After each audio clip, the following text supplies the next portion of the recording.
ETV news కు స్వాగతం. ముఖ్యాంశాలు. గ్లోబల్ ఎకనామిక్ హబ్ గా విశాఖ రీజియన్ అభివృద్ధి, అధికారులకు సీఎం చంద్రబాబు ఆదేశం, మురికి వాడలు లేని నగరంగా మార్చాలని సూచన. అందుల మహిళా క్రికెట్ జట్టుకు పవన్ ఆర్థిక సాయం, ఒక్కొక్కరికి 5 లక్షల చొప్పున చెక్కుల పంపిణీ, కెప్టెన్ దీపికా స్వగ్రామానికి రహదారి మంజూరు. జగన్ జమానాలో నిబంధనలకు విరుద్ధంగా సున్నపురాయి లీజులు, ఏసీసీ సిమెంట్స్ కు ప్రభుత్వం తాకీదు, వారంలో భారతీ సిమెంట్ కు నోటీసులు. నేడు ఉప్పల్ స్టేడియంలో మెస్సీ సందడి, సీఎం రేవంత్ తో ఫుట్బాల్ ఆడనున్న సాకర్ దిగ్గజం, మ్యాచ్ ను స్వయంగా వీక్షించనున్న రాహుల్ గాంధీ. రేపు తెలంగాణలో రెండో విడత పంచాయతీ ఎన్నికలు. 3911 సర్పంచ్, 29,903 వార్డు స్థానాలకు పోలింగ్ ఏర్పాట్లు చేస్తున్న ఎస్ఈసీ. ఆర్బీఐ తాజా నివేదికలో సత్తా చాటిన తెలుగు రాష్ట్రాలు. పండ్లు, చేపల ఉత్పత్తిలో ఏపీకి అగ్రస్థానం, తలసరి జీఎస్డీపీలో తెలంగాణకు మొదటి ర్యాంక్. వినియోగదారులకు స్టేట్ బ్యాంక్ తీపి కబురు. ఈ నెల 15 నుంచి రుణాలపై వడ్డీ తగ్గింపు, ఆర్బీఐ నిర్ణయానికి అనుగుణంగా 25 బేసిస్ పాయింట్ల కోత.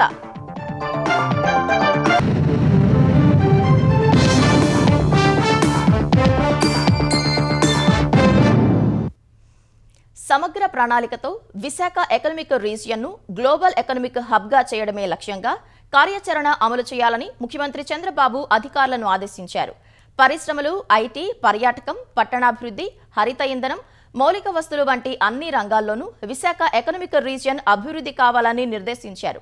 విశాఖను మురికి వాడలు లేని నగరంగా తీర్చిదిద్దాలని, వీఈఆర్ అభివృద్ధికి అవసరమైన భూసేకరణను వివాదాలు లేకుండా జరపాలని దిశానిర్దేశం చేశారు.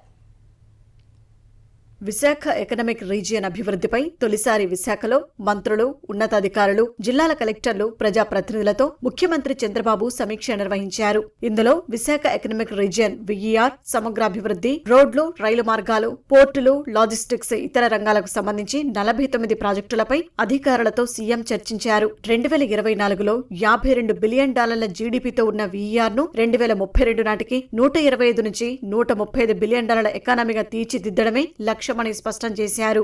7 గ్రోత్ డ్రైవర్స్, 10 పాలసీలతో వీఈఆర్ ను అభివృద్ధి చేద్దామన్నారు. తద్వారా 30 లక్షల ఉద్యోగాలు లభిస్తాయన్నారు.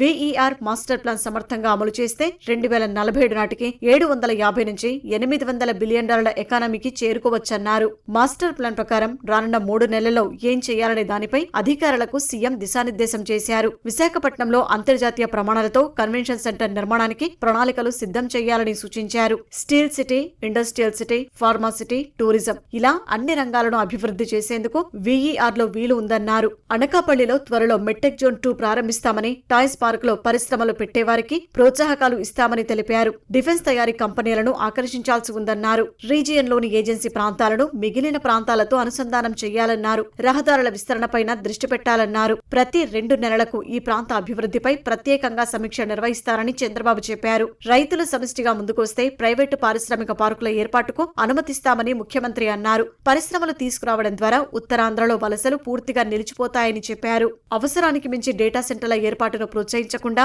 ఐటీ, ఏఐ సంస్థలకు అధిక ప్రాధాన్యత ఇవ్వాలని అధికారులకు సీఎం సూచించారు. విభిన్న పంటల సాగుకు విశాఖ రీజియన్ ఎంతో అనుకూలంగా ఉంటుందని, ఆయిల్ పామ్ ను ప్రోత్సహిస్తూనే అంతర పంటలుగా కోకో, అరటి, మిరియాలు వంటి పంటలను వేసేలా చూడాలన్నారు. ఏ ప్రాంతం ఏ పంటలకు అనుకూలమో జిల్లాల కలెక్టర్లు నివేదిక తయారు చేయాలని ఆదేశించారు. ఏజెన్సీలో స్పైసెస్, స్ట్రాబెర్రీ వంటి అన్ని పంటలు పండించే అవకాశం ఉందని, దానిని వినియోగించుకునేలా కార్యాచరణ రూపొందించాలన్నారు. లాభసాటి పంటల వైపు రైతుల్ని మళ్లించేలా ప్రయత్నించాలని, పౌల్ట్రీ ఫామ్లు పెద్ద ఎత్తున వస్తే ఆదాయం పెరుగుతుందన్నారు. విశాఖ ఎకనామిక్ రీజియన్ లో వ్యవసాయం నిర్లక్ష్యానికి గురవుతోందని, సాగును ప్రోత్సహించాలని చంద్రబాబు సూచించారు. అన్ని చెరువులు, రిజర్వాయర్లను నింపాలని, ఆక్వాకల్చర్ వృద్ధికి తీసుకోవాల్సిన చర్యలపై నివేదికను వచ్చే వీఈఆర్ సమీక్షా సమావేశానికి తీసుకురావాలని అధికారులను ఆదేశించారు. వచ్చే విద్యా సంవత్సరంలో విద్యార్థులకు కిట్లు పంపిణీ చేసేందుకు ఆంధ్రప్రదేశ్ ప్రభుత్వం 830.04 కోట్ల రూపాయల నిధుల విడుదలకు పరిపాలనాపరమైన అనుమతినిస్తూ ఉత్తర్వులు జారీ చేసింది. 1 నుంచి 10వ తరగతి వరకు చదివే విద్యార్థులకు సర్వేపల్లి రాధాకృష్ణన్ విద్యార్థి మిత్ర పేరిట కూటమి ప్రభుత్వం ఉచితంగా కిట్లు పంపిణీ చేస్తుంది. నోట్బుక్లు, బెల్ట్, షూలు, bag, pictorial dictionary, Oxford dictionary, పాఠ్య పుస్తకాలు, వర్క్ బుక్లు, 3 జతల యూనిఫామ్ క్లాత్లతో కూడిన కిట్లను పంపిణీ చేయనుంది. కిట్ల సేకరణ, పంపిణీ కోసం 157.20 కోట్లను కేంద్రం ఇవ్వనుండగా మిగిలిన మొత్తాన్ని రాష్ట్ర ప్రభుత్వమే భరిస్తోంది. ఈ మేరకు ఏపీ పాఠశాల విద్యాశాఖ కార్యదర్శి కోన శశిధర్ ఉత్తర్వులు జారీ చేశారు. 2027 జూన్ 26 నుంచి జూలై 7 వరకు గోదావరి పుష్కరాలు నిర్వహించాలని ఆంధ్రప్రదేశ్ ప్రభుత్వం నిర్ణయించింది. 12 రోజులు గోదావరి పుష్కరాలు జరుగుతాయని స్పష్టం చేసింది. తిరుమల తిరుపతి దేవస్థానాల ఆస్థాన సిద్ధాంతి శ్రీ తంగిరాల వెంకటకృష్ణ పూర్ణప్రసాద్ అభిప్రాయం మేరకు తేదీలు ప్రకటించినట్లు ప్రభుత్వం వెల్లడించింది. ఈ మేరకు విజయవాడలోని ఎండోమెంట్స్ కమిషనర్ నుంచి అందిన ప్రతిపాదనలను ప్రభుత్వం ఆమోదించింది. పుష్కరాల తేదీలను ప్రకటిస్తూ ఏపీ దేవాదాయ శాఖ ఎక్స్ అఫీషియో కార్యదర్శి ఎం హరిజవహర్ లాల్ నోటిఫికేషన్ జారీ చేశారు. వైసీపీ ప్రభుత్వ హయాంలో నిబంధనలకు విరుద్ధంగా కేటాయించిన సున్నపురాయి లీజుల రద్దుకు చర్యలు మొదలయ్యాయి. జగన్ సతీమణి భారతీ డైరెక్టర్గా ఉన్న భారతీ సిమెంట్ కార్పొరేషన్కు చెందిన 2 లీజులు, రామ్కో సిమెంట్స్కు చెందిన 1 లీజుకు ఈ వారంలో తాకీదులు ఇచ్చేందుకు కూటమి ప్రభుత్వం సిద్ధమైంది. వేలం ద్వారానే లీజులు కేటాయించాలని 2015-2021లో కేంద్ర గనుల శాఖ చట్ట సవరణ చేసినా సరే అందుకు విరుద్ధంగా వైసీపీ ప్రభుత్వం 2023-2024లో 4 సున్నపురాయి లీజుల్ని దరఖాస్తు విధానంలో మంజూరు చేసింది. ఇప్పుడు ఆ లీజుల రద్దు దిశగా ప్రభుత్వం తొలి అడుగు వేసింది. అసోసియేటెడ్ సిమెంట్ కంపెనీస్ ఏసీసీ దక్కించుకున్న సిమెంట్ గ్రేడ్ సున్నపురాయి లీజు రద్దుకు ప్రభుత్వం నోటీసు జారీ చేసింది. లీజు పొందిన విధానం నిబంధనలకు విరుద్ధమని, ఆ లీజును ఎందుకు రద్దు చేయకూడదో వివరణ ఇవ్వాలంటూ ఏసీసీకి ఇచ్చిన నోటీసులో పేర్కొంది. 2 వారాల్లో వివరణ ఇచ్చాక ఆ లీజు రద్దుపై ప్రభుత్వం నిర్ణయం తీసుకోనుంది. వైఎస్ఆర్ కడప జిల్లా మైలవరం మండలంలోని 6 గ్రామాల పరిధిలో 2463 ఎకరాల్లో సున్నపురాయి లీజుకు ఏసీసీ దరఖాస్తు చేసుకోగా 2010లో లెటర్ ఆఫ్ ఇంటెంట్ ఎల్ఐఓ ఇచ్చారు. 6 నెలల్లో అన్ని అనుమతులు తెచ్చుకుని పూర్తిస్థాయి లీజు పొందాలని, 3 ఏళ్లలో సిమెంటు పరిశ్రమ ఏర్పాటు చేయాలని నిబంధన విధించారు. తరువాత ఆ సంస్థ లీజు పొందలేకపోయింది. మేజర్ మినరల్స్ కు వేలం ద్వారానే లీజులు కేటాయించారని 2015 జనవరి 12న కేంద్రం సవరణ తెచ్చింది. అప్పటికే ఎల్ఓఐ పొందిన వాళ్లు 2 ఏళ్లలో లీజు దక్కించుకోవాలని, లేకపోతే ఎల్ఓఐలు రద్దవుతాయని పేర్కొంది. ఏసీసీ లీజు పొందలేకపోవడంతో హైకోర్టును ఆశ్రయించి స్టే పొందింది. తరువాత 2021లో కేంద్రం మరో సవరణ తీసుకొచ్చింది. దీని ప్రకారం వేలం ద్వారానే లీజులన్నీ కేటాయించాలని స్పష్టం చేసింది. అనంతరం 2022లో ఏసీసీని అదానీ సిమెంట్స్ కొనుగోలు చేసింది. ఆ కంపెనీ చక్రం తిప్పింది. దీంతో ఏసీసీకి 997.08 హెక్టార్లలో లీజు కేటాయిస్తూ 2023 నవంబర్ 15న వైసీపీ ప్రభుత్వం ఉత్తర్వులు ఇచ్చింది. ఏసీసీకి కేటాయించిన లీజు విధానాన్ని చూపించి భారతీ సిమెంట్ కూడా సార్వత్రిక ఎన్నికలకు ముందు 2 లీజులు దక్కించుకుంది. వైఎస్ఆర్ కడప జిల్లా కమలాపురం మండలంలోని 509.18 ఎకరాలు, ఎర్రగుంట్ల మండలంలోని 235.56 ఎకరాల్లో 2 సున్నపురాయి లీజుల కోసం రఘురాం సిమెంట్స్ దరఖాస్తు చేసుకోగా 2008లో నాటి ప్రభుత్వం ఎల్ఓఐ జారీ చేసింది. తరువాత వాటిని భారతీ సిమెంట్ కార్పొరేషన్ కొనుగోలు చేసింది. అది అన్ని అనుమతులు పొందలేకపోయింది. ఏసీసీకి 2023లో లీజు కేటాయించినట్లే 2024 ఫిబ్రవరి 2న భారతీ సిమెంట్ కు 2 సున్నపురాయి లీజులు కేటాయిస్తూ జగన్ ప్రభుత్వం ఉత్తర్వు జారీ చేసింది. రామ్కో సిమెంట్స్ కు 2024 మార్చి 15న ఎన్టీఆర్ జిల్లా జగ్గయ్యపేట మండలం జయంతిపురంలో 267.30 ఎకరాల్లో సున్నపురాయి లీజును వైసీపీ ప్రభుత్వం మంజూరు చేసింది. 2015-2021లో తెచ్చిన సవరణ నిబంధనలకు విరుద్ధంగా ఏపీలో 4 సున్నపురాయి లీజులు మంజూరైనట్లు గుర్తించిన కేంద్ర గనుల శాఖ రాష్ట్ర ప్రభుత్వాన్ని వివరణ కోరింది. చర్యలు తీసుకోవాలని ఆదేశించింది. ఏపీ ప్రభుత్వం అన్ని అంశాలు పరిశీలించి ఆ లీజులు రద్దు చేయాలని తేల్చింది. తొలుత ఏసీసీకి నోటీస్ ఇచ్చారు. 2 వారాల్లో ఆ సంస్థ వివరణ ఇచ్చాక కేంద్ర నిబంధనల ప్రకారం ఆ లీజును రద్దు చేస్తూ ఆదేశాలు ఇవ్వనున్నారు. భారతీ సిమెంట్స్ కు చెందిన 2 లీజులు, రామ్కో సిమెంట్స్ కు చెందిన ఓ లీజుకు ప్రభుత్వం ఇదే విధానం అమలు చేయనుంది. ఈ 4 లీజులు రద్దయ్యాక వాటికి ఈ వేలం నిర్వహించనున్నారు. వైసీపీ హయాంలో సజ్జల శ్రీధర్ రెడ్డి చెప్పిన కంపెనీలకే మద్యం ఆర్డర్లు దక్కాయని సిఐడి తరపున సీనియర్ న్యాయవాది సిద్ధార్థ్ అగర్వాల్ హైకోర్టులో వాదనలు వినిపించారు. మద్యం కుంభకోణం కేసులో బెయిల్ కోరుతూ శ్రీధర్ రెడ్డి వేసిన పిటిషన్పై హైకోర్టు విచారణ జరిపింది. మద్యం విధానం రూపకల్పన కోసం ప్రైవేటు వ్యక్తులు అధికారులతో నిర్వహించిన సమావేశాల్లో శ్రీధర్ రెడ్డి పాల్గొన్నారని అగర్వాల్ వాదించారు. విధాన రూపకల్పన, మద్యం ఉత్పత్తి చేసే కంపెనీలతో సంప్రదింపులు జరిపి ముడుపులు వసూళ్లు చేయడంలో శ్రీధర్ రెడ్డిది కీలక పాత్ర అని పేర్కొన్నారు. ఈ మేరకు నిందితులు, సాక్షి సాక్షులు వాంగ్మూలం ఇచ్చినట్లు వివరించారు. ముడుపులు ఇచ్చేందుకు ముందుకు రాని ప్రముఖ మద్యం బ్రాండ్ల కంపెనీలకు ఆర్డర్లు ఇవ్వకుండా పక్కన పెట్టారని వెల్లడించారు. మద్యం విధానం వల్ల శ్రీధర్ రెడ్డికి ఆసక్తి ఉన్న ఎస్పీవై ఆగ్రోస్ సంస్థ 1569 కోట్ల రూపాయల మేర లబ్ధి పొందిందన్నారు. ఈ కేసులో ఇంకా సాక్ష్యాలు సేకరించాల్సి ఉందని, ఈ దశలో ఆయనకు బెయిల్ ఇస్తే దర్యాప్తునకు ఆటంకమని వాదించారు. ఇరువైపులా వాదనలు ముగియడంతో తీర్పును రిజర్వ్ చేస్తున్నట్లు హైకోర్టు న్యాయమూర్తి జస్టిస్ వెంకట జ్యోతిర్మయి ప్రకటించారు. తెలంగాణలో పంచాయతీ ఎన్నికల్లో రెండో విడత ప్రచారాలకు నిన్నటితో తెరపడగా రేపు పోలింగ్ జరగనుంది. రెండో విడత ఎన్నికలు జరగనున్న గ్రామాల్లో ఆఖరి నిమిషం వరకు హోరాహోరీగా ప్రచారం జరిగింది. రెండో విడతలో మొత్తం 4332 సర్పంచ్ స్థానాలకు గాను 415 ఏకగ్రీవమయ్యాయి. వార్డుల్లో 38322కు గాను 8304 స్థానాలు ఏకగ్రీవమయ్యాయి. 5 పంచాయతీల్లో వివిధ కారణాల వల్ల ఎవరూ నామినేషన్లు వేయలేదు. మరో పంచాయతీలో ఎన్నికలపై కోర్టు స్టే ఉంది. మిగిలిన 3911 సర్పంచులు 29903 వార్డులకు రేపు పోలింగ్ నిర్వహించనున్నారు. ఆదివారం ఉదయం 7 గంటల నుంచి మధ్యాహ్నం 1 గంట వరకు పోలింగ్ జరగనుంది. 2 గంటల నుంచి ఓట్ల లెక్కింపు చేపట్టి ఫలితాలను వెల్లడిస్తారు. రేపటి పోలింగ్ కోసం ఏర్పాట్లు చురుగ్గా సాగుతున్నాయి. సింగరేణి సంస్థకు కొత్త చైర్మన్, మేనేజింగ్ డైరెక్టర్ను నియమించేందుకు తెలంగాణ సర్కార్ కసరత్తు చేస్తోంది. ఇన్ఛార్జ్ సీఎండీగా బలరాము డిప్యుటేషన్ పై గడువు ముగియటంతో ఆయన స్థానంలో రెగ్యులర్ సీఎండీని నియమించాలని నిర్ణయించింది. కేంద్ర రెవెన్యూ సర్వీస్ నుంచి డిప్యుటేషన్ పై తెలంగాణకు వచ్చిన బలరాం సింగరేణిలో సంచాలకుడిగా, ఇన్ఛార్జ్ సీఎండీగా మొత్తం 6 ఏళ్ల పాటు పనిచేశారు. కేంద్రం నుంచి రాష్ట్రానికి వచ్చిన అధికారులకు డిప్యుటేషన్ గడువు సాధారణంగా 5 ఏళ్లే ఉంటుంది. అంతకు మించి ఏడాది అదనంగా ఉన్నందున మరోసారి గడువు పొడిగించాలని రాష్ట్ర ప్రభుత్వం కేంద్రాన్ని కోరలేదు. ఆయన స్థానంలో తెలంగాణకు చెందిన సీనియర్ ఐఏఎస్ లేదా ఐపీఎస్ అధికారిని నియమించే అవకాశాలున్నట్లు తెలుస్తోంది. పలువురు సీనియర్ అధికారులు ఈ పోస్టుపై ఆసక్తి చూపుతున్నట్లు సమాచారం. ఫుట్బాల్ దిగ్గజం లియోనల్ మెస్సీ నేడు హైదరాబాద్ ఉప్పల్ స్టేడియంలో ప్రత్యేక మ్యాచ్ ఆడనున్నారు. మెస్సీతో జరిగే ఫ్రెండ్లీ మ్యాచ్లో ముఖ్యమంత్రి రేవంత్ రెడ్డి స్వయంగా ఆడనున్నారు. గోట్ ఇండియా టూర్లో భాగంగా ఈ సాయంత్రం 4 గంటలకు మెస్సీ హైదరాబాద్ చేరుకుంటారు. విమానాశ్రయం నుంచి నేరుగా ఫలక్నుమా ప్యాలెస్ కు చేరుకుని అక్కడ 100 మందితో ఏర్పాటు చేసిన మీట్ అండ్ గ్రీట్ కార్యక్రమంలో మెస్సీ పాల్గొంటారు. ఇందుకోసం ఒక్కొక్కరు 10 లక్షలు వెచ్చించి టికెట్లు బుక్ చేసుకున్నారు. సాయంత్రం 6:30కు మెస్సీ బృందం ఉప్పల్ స్టేడియం చేరుకుంటుంది. తొలుత మెస్సీ 30 మంది పిల్లలకు ఫుట్బాల్ ట్రైనింగ్ ఇస్తారు. తర్వాత ముఖ్యమంత్రి రేవంత్ రెడ్డి సభ్యుడిగా ఉన్న సింగరేణి ఆర్ఆర్ జట్టు, మెస్సీ సభ్యుడిగా ఉన్న అపర్ణ మెస్సీ జట్ల మధ్య ఫ్రెండ్లీ మ్యాచ్ జరుగుతుంది. మ్యాచ్ చివరి 5 నిమిషాలు మెస్సీ, రేవంత్ రెడ్డి మైదానంలోకి దిగనున్నారు. మ్యాచ్ తర్వాత మెస్సీ ఆల్ టైమ్ గ్రేటెస్ట్ అయిన పెనాల్టీ షూట్అవుట్ ఉంటుంది. అనంతరం విన్నర్, రన్నర్ అప్ జట్లకు మెస్సీ, రేవంత్ రెడ్డిలు గోట్ కప్ను అందిస్తారు. తర్వాత మెస్సీని తెలంగాణ ప్రభుత్వం తరపున సీఎం రేవంత్ రెడ్డి సన్మానిస్తారు. మ్యాచ్ చూసేందుకు కాంగ్రెస్ అగ్రనేత రాహుల్ గాంధీ హైదరాబాద్ రానున్నారు. మెస్సీ పర్యటనకు 3000 మందితో భద్రతా ఏర్పాట్లు చేసినట్లు రాచకొండ పోలీస్ కమిషనర్ సుధీర్ బాబు తెలిపారు. టికెట్లు ఉన్న వాళ్లే రావాలని స్పష్టం చేశారు.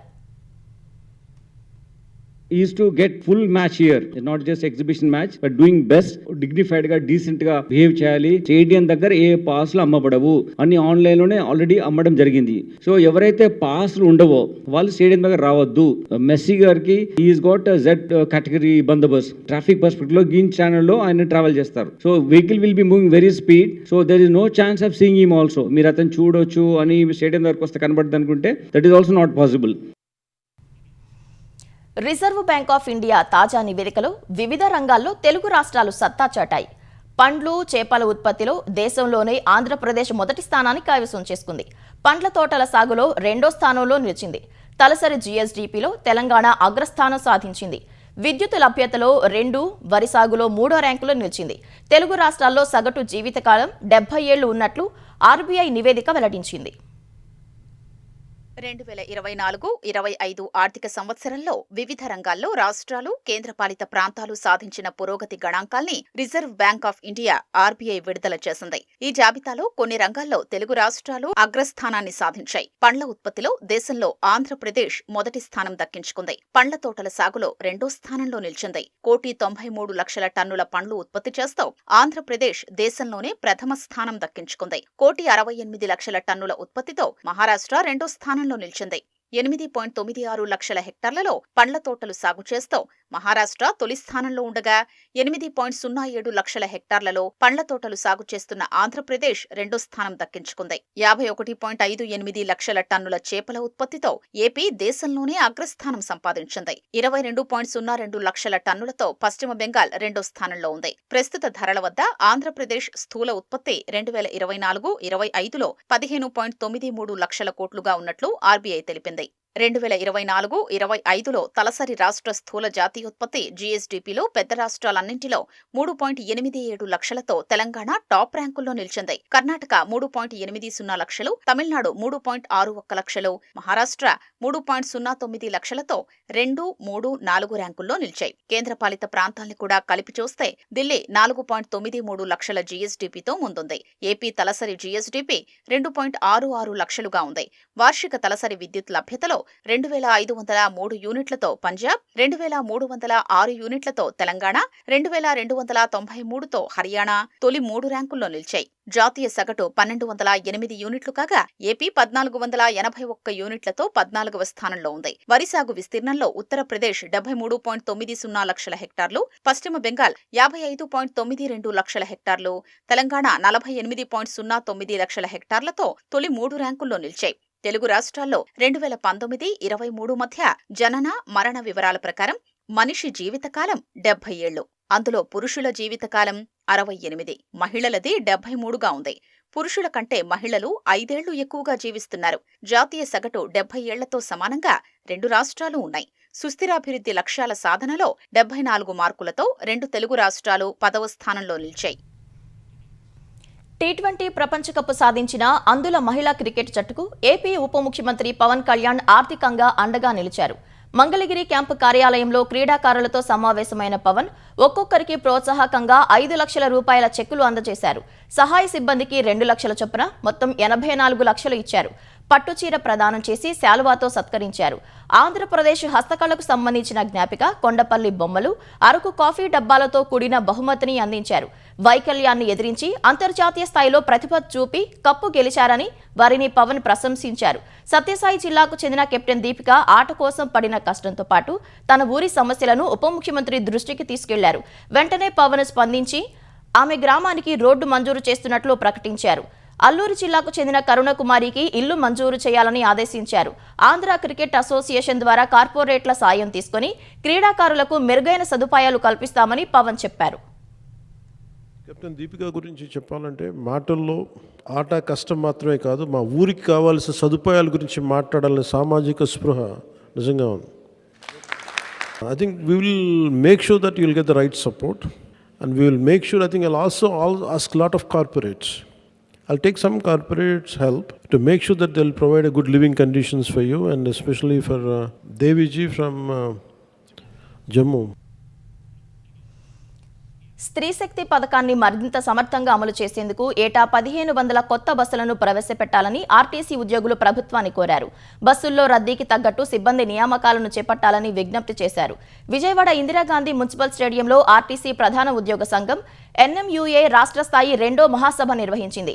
పెద్ద ఎత్తున ఆర్టీసీ ఉద్యోగులు ఈ సభకు హాజరయ్యారు.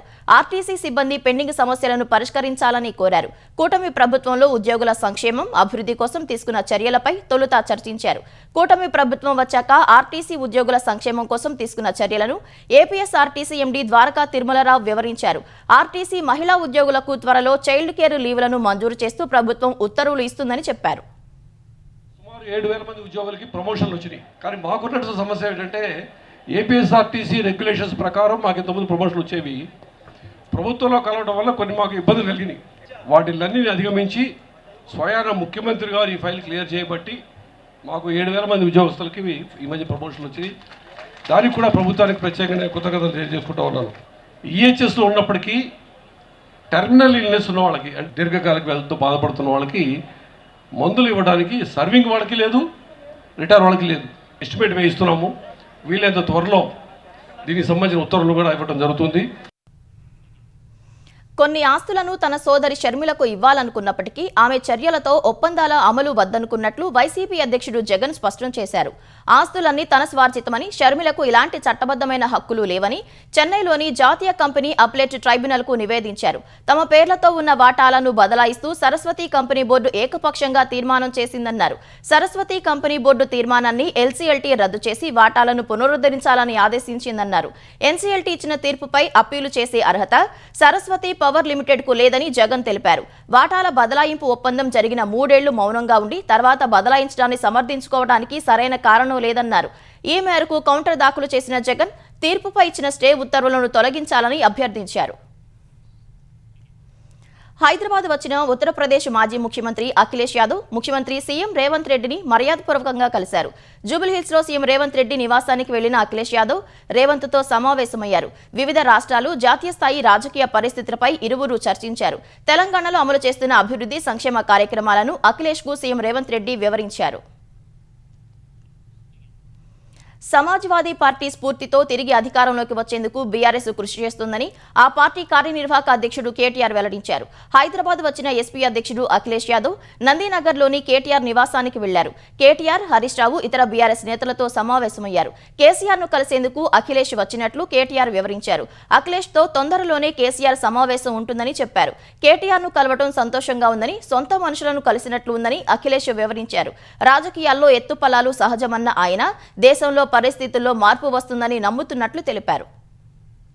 అఖిలేష్ యాదవ్ గారు ఈ రోజు ఏ రకంగానైతే మరి శాసనసభకు జరిగిన ఎన్నికల్లో అధికారం కోల్పోయిన తర్వాత కూడా 37 మంది ఎంపీలను వారు గెలిపించుకొని తిరిగి 3వ అతిపెద్ద పార్టీగా లోక్సభలో వాళ్ళు అవతరించారు. అదే స్ఫూర్తితో తప్పకుండా భారత రాష్ట్ర సమితి కూడా భవిష్యత్తులో కొనసాగుతుంది. देश प्रोग्रेस के रास्ते पे जाए, एक विजन के साथ जाए, डिवीजन की पॉलिटिक्स खत्म हो, नेगेटिविटी खत्म हो, पॉलिटिक्स पॉजिटिव बातें हो, पॉजिटिविटी आए, प्रोग्रेस की बातें हो. हम लोगों की कोशिश होगी कि उसी दिशा में हम लोग काम करते रहें. मैं आदरणीय केसीआर साहब से भी मैंने बात की है और मैं बहुत जल्दी आकर के उनसे मिलूंगा. ప్రజల నుంచి బలవంతపు డబ్బు వసూళ్లకు పాల్పడితే కఠిన చర్యలు తప్పవని ట్రాన్స్జెండర్లను హైదరాబాద్ పోలీస్ కమిషనర్ సజ్జనార్ హెచ్చరించారు. చట్ట వ్యతిరేక కార్యకలాపాలను వీడి ప్రభుత్వం కల్పిస్తున్న అవకాశాలతో గౌరవప్రదంగా జీవించాలని సూచించారు. అమీర్పేటలో 250 మంది ట్రాన్స్జెండర్లతో పోలీసులు సమావేశమయ్యారు. వారి సమస్యలను తెలుసుకున్నారు. ట్రాన్స్జెండర్ల మధ్య గ్రూపు తగాదాలు, ఆధిపత్య పోరు, శాంతి భద్రతల సమస్యకు ప్రాణ నష్టానికి కారణమవుతున్నాయని సిపి సజ్జనార్ చెప్పారు. ట్రాన్స్జెండర్లపై ఎక్కువగా ఫిర్యాదులు వస్తున్నాయని, శుభకార్యాల పేరుతో ఇళ్లపై పడి యజమానులను వేధించడం సరికాదన్నారు. ఇలాంటి బలవంతపు వసూళ్లను సహించబోమన్నారు. చట్టాన్ని చేతుల్లోకి తీసుకుంటే జైలుకు పంపిస్తామని హెచ్చరించారు. ట్రాన్స్జెండర్ల కోసం త్వరలో ప్రభుత్వం ఒక పాలసీని తీసుకొస్తున్నట్లు ఆయన చెప్పారు. కొత్త లేబర్ కోడ్స్ పై కార్మిక సంఘాల ఆందోళనను పార్లమెంటులో ప్రస్తావిస్తానని లోక్సభలో ప్రతిపక్ష నేత రాహుల్ గాంధీ హామీ ఇచ్చారు. నిన్న పార్లమెంటు కాంప్లెక్స్ లో రాహుల్ గాంధీతో వివిధ కార్మిక సంఘాల నాయకులు సమావేశమయ్యారు. కేంద్రం తెచ్చిన లేబర్ కోడ్స్ తో నష్టం జరుగుతుందని రాహుల్ వద్ద ప్రస్తావించారు. కార్మిక సంఘాలతో సమావేశమైన విషయాన్ని కాంగ్రెస్ అగ్రనేత ఎక్స్లో పోస్టు చేశారు. కొత్త చట్టాలు తమ గొంతు నొక్కుతాయని, హక్కులను కాలరాస్తాయని కార్మిక సంఘాల నేతలు చెప్పినట్లు రాహుల్ వెల్లడించారు. వారి గొంతుకను లోక్సభలో వినిపిస్తానని హామీ ఇచ్చినట్లు పేర్కొన్నారు. అంతర్జాతీయ క్రికెట్ కౌన్సిల్ ఐసీసీతో కుదుర్చుకున్న ఒప్పందంలోని నిబంధనలను అక్షరాల స్ఫూర్తితో గౌరవించడానికి కట్టుబడి ఉన్నట్లు ప్రముఖ మీడియా సంస్థ జియోస్టార్ తెలిపింది. 2026 ఐసీసీ పురుషుల టీ20 ప్రపంచ కప్నకు ముందు $3 బిలియన్ ప్రసార హక్కుల ఒప్పందం నుంచి జియోస్టార్ వైదొలగనుందనే ప్రచారం నేపథ్యంలో ఈ మేరకు స్పష్టతనిచ్చింది. ఐసీసీ పురుషుల టీ20 ప్రపంచ కప్ సహా రాబోవు ఐసీసీ మ్యాచ్ల నిరంతర కవరేజీని దేశవ్యాప్తంగా ఉన్న అభిమానులకు అందించడంపై దృష్టి సారించినట్లు జియోస్టార్ ఒక ప్రకటనలో తెలిపింది. ఈ కార్యక్రమాల కోసం సన్నాహాల ప్రణాళిక ప్రకారం జరుగుతున్నట్లు జియోస్టార్ వెల్లడించింది. దీనివల్ల వీక్షకులు, ప్రకటనకర్తలు లేదా పరిశ్రమ భాగస్వాములపై ఎలాంటి ప్రభావం లేదని స్పష్టం చేసింది. ఐసీసీ మీడియా హక్కుల భాగస్వామిగా జియోస్టార్ కొనసాగుతుందని ఐసీసీ ప్రత్యేక ప్రకటన విడుదల చేసింది. రిజర్వ్ బ్యాంకు పాలసీ రేటు కోతను అనుసరించి స్టేట్ బ్యాంక్ ఆఫ్ ఇండియా తన రుణ రేటును 25 బేసిస్ పాయింట్లు తగ్గించింది. దీంతో పాత, కొత్త రుణ గ్రహీతలకు వడ్డీ రేట్ల భారం కొంత తగ్గనుంది. తాజా రౌండ్ కోతతో SBI external benchmark linked rate EBLR 25 basis పాయింట్లు తగ్గి 7.90% చేరనుంది. సవరించిన రేట్లు ఈ నెల 15 నుంచి అమల్లోకి వస్తాయని ఎస్బీఐ ఒక ప్రకటనలో తెలిపింది. రిజర్వ్ బ్యాంకు కీలక వడ్డీ రేట్లను 25 బేసిస్ పాయింట్లు తగ్గించిన నిర్ణయానికి అనుగుణంగా ఈ రేటు కోత చేపట్టినట్లు ఎస్బీఐ తెలిపింది. అంతేకాకుండా అన్ని కాల పరిమితుల్లోనూ marginal cost of funds based lending rate MCLR ను కూడా 5 బేసిస్ పాయింట్ల చొప్పున తగ్గించినట్లు స్టేట్ బ్యాంక్ ఆఫ్ ఇండియా ప్రకటించింది.